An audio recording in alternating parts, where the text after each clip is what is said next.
All right, we got 2 more weeks. Football Friday. I'm losing pretty bad, Brett. Is this 7-2, Sky?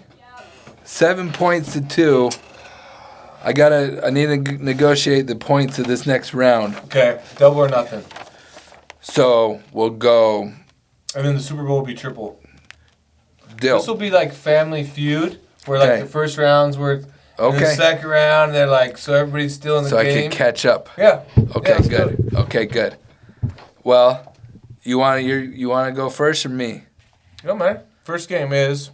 It's San Francisco versus Philadelphia Eagles. They're giving Philadelphia 2.5 points. That's crazy. Is that line still that way? I'll tell you right now. Get a live line. Why is Philly getting points at home? Like, out of curiosity, like they feel like the 49ers are that No. Philly's favored. Oh, I was like, Philly's what the fuck? favored. Philly's favored. It's still 2.5. Okay. Philly's favored. And they're at home. Yeah. 2.5 against a rookie quarterback. Yep. And you got Jalen Hurts, which pretty much lit it up last week. He looked awesome. I'm going to take the Eagles, and I'm going to give up the points. All right. I'm taking Philly as well, but I'm putting my cherry on it. Okay. So that's where I could catch up right there. Is that one hits So that one's worth 2 plus the extra 3. Yep. So is the cherry double 2? Yeah. So it's 6. So that's an 8. That's an 8 point. 8-point swing. I need that one. All right. Well, not 8, because if I hit it, then you only get 6. Yeah. Okay. Okay. All right. Next one. We got Bengals at Kansas City. The line's been moving around. When we locked the line in though yesterday, it was a pick'em at Kansas City. I got the Bengals all day. To make it fun, I'm gonna take Kansas City. I got the Bengals because I don't know if Mahomes is really 100%.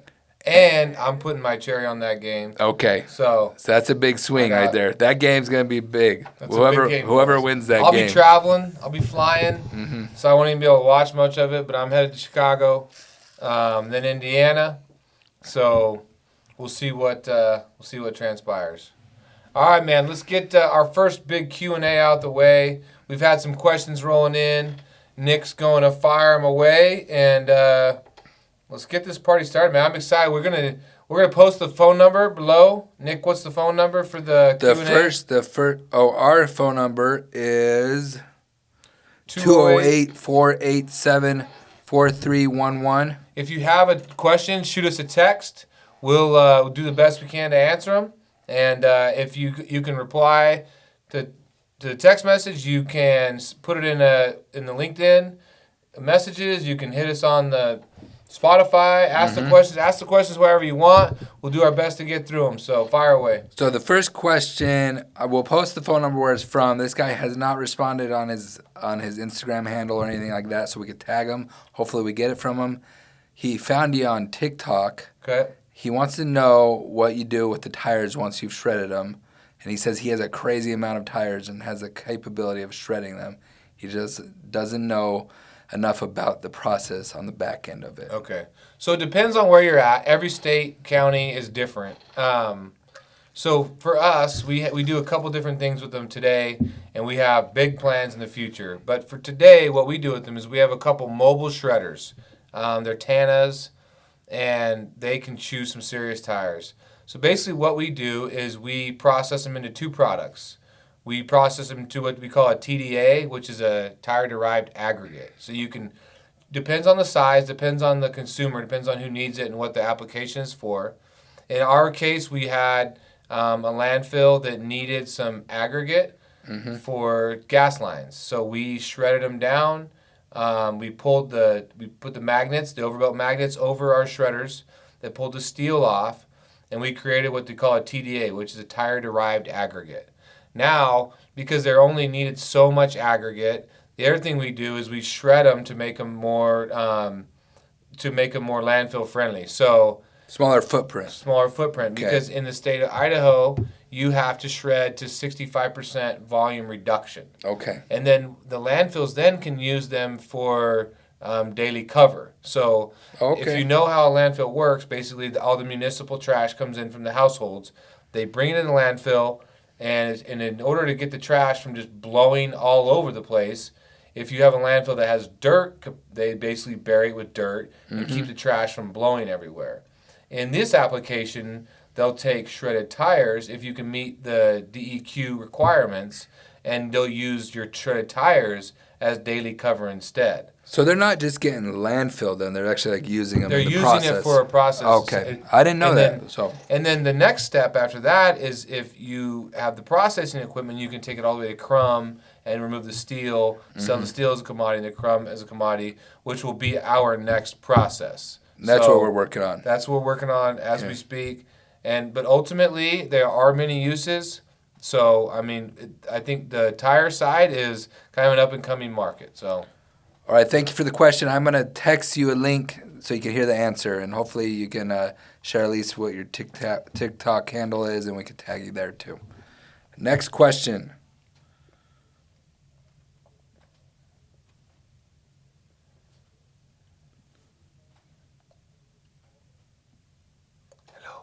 I'm working on it. Sorry. Next I'm question. Doing this. Don't Okay. worry. There's radio interruption. Okay. This is from Dave. Hello, Dave. He watches Metal Monday every week. Appreciate you, Dave. I love that. Thank you. He's interested in buying a wire granulator. Can you recommend a company and a model? Something small. He usually has 500 to 700 pounds a month of auto harness. So not a lot of material. I would caution against buying a granulator with that much volume. And I say this cordially. I say it, we didn't buy our first wire chopping line until we were buying, roughly, say, 100,000 pounds of insulated a month. Mm-hmm. So, 100,000 pounds of insulated. And we bought, a decent-sized line, not nearly the size we could have bought or went, really big. There are some smaller, hand-fed, small units, but you just won't get the upgrade. You're better off to sell it as harness wire to one of your, local facilities that wants to pay competitive pricing for harness wire. That maybe has a shredder. That has a volume that they're looking to get. But you're going to get a better return on your investment, because even people that have wire choppers, they're very conscientious of what they'll mix in with their chop, because they're selling it to a mill, to a consumer that has to meet a certain spec. Our spec is 99.9 copper, right? 99.8 for your number 2. So we're selling a very clean, no insulation spec in order for us to get maximum value out of that material. So at that kind of weight, 500 to 700 pounds a month, I would be looking for maybe a partner with one of the recycling facilities that either has a wire chopping line or has other harness wire that they're accumulating that they can blend with theirs and basically make a bigger package deal. That'd be the route I would go. So my recommendation is, unless you plan on acquiring a significantly amount more volume, you're probably better off to shop it the way it is. And it sounds like they have an auto dismantling yard that they've been running for 30 years. Mm-hmm. I didn't find out which state he's in, but he is on Instagram under Junkyard Dave. Okay. When I look you up, Dave, we're going to tag you. Appreciate the question. Thanks, Dave. Appreciate it. One more question for this week. It's from Alex Velos, GPE Logistics. He's very interested in starting a tire recycling business. Okay. How can he start? So a different question, still in the tire recycling area. I think first of all you have to decide, why do you want to start? Are you chasing? Do you feel like there's money to be made? Are you starting because if you're in logistics, you have an excess amount of tires you're trying to get rid of you do not have a good vendor in your area that will take them off your hand? What is are you solving a problem? Because I think if you're in an area that is trying to solve a problem, I feel like there's opportunity there. The thing that I've kind of come to understand about the tire recycling business as of late, and when we first got into it, is it's very logistics heavy. So him being strong on the logistics side, maybe he's got a strategic advantage being able to move and bring the material in. Just remember, your ability to collect the tires is great, but your ability also to find good outlets for the used tires, for the shredded tires, for products over and above, that's going to be your key kind of hinge point is your ability to collect, your ability to dispose. Just like us, we started being able to collect them was the easy part, because we have and that not easy just because we've been building a recycling company for 50 years. Well, we have strategically placed facilities. Yes. In Idaho and Oregon, so we are able to basically provide drop-off points, which is important. But more importantly than even having good drop-off points is your ability to have the logistics capabilities in-house, which is bins, roll-offs, trailers, trucks. To actually, most customers require the service of you bringing them some sort of container or route-type truck to then pick them up from their facility and take them to your facility and dispose of them accordingly.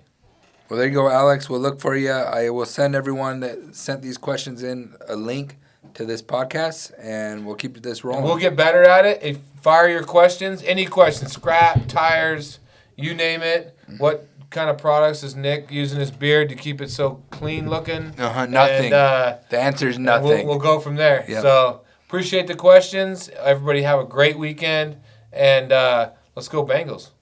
Let's go Chiefs. Talk to you later.